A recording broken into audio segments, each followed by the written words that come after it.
পরিষ্কার করেছি এবং মামলাগুলো তো সরকার করছে না, বেশিরভাগই জনগণের জায়গা থেকে করছে বা বিভিন্ন অনেকে ব্যক্তিগত শত্রুতা থেকেও করছে। তো সেই জায়গা থেকে আমরা নির্দেশনা দিয়েছি এবং এটা আশ্বস্ত করছি বারবার যে এই মামলাগুলো খুব দ্রুত সময়ের মধ্যে পর্যালোচনা করা হবে, তদন্ত করা হবে এবং যদি অভিযোগ না থাকে তাকে এই মামলা থেকে রেহাই দেওয়া হবে।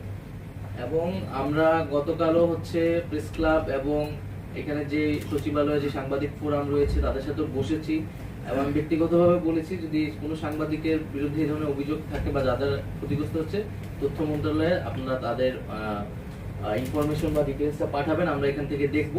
তবে পাশাপাশি এটাও বলেছি যে কেবলমাত্র সাংবাদিক পরিচয়, সাংস্কৃতিক ব্যক্তিত্ব বা কবি পরিচয়ের কারণে কিন্তু কেউ রেহাই পেয়ে যাবেন। এই ফ্যাসিজমের সাথে যারা জড়িত ছিল, এটার যারা বৈধতা উৎপাদনে কাজ করেছে, তাদের লেখনীর মাধ্যমে, তাদের মতামতের মাধ্যমে জনমত তৈরি করেছে, গণহত্যার পক্ষে কাজ করেছে, উস্কানি দিয়েছে।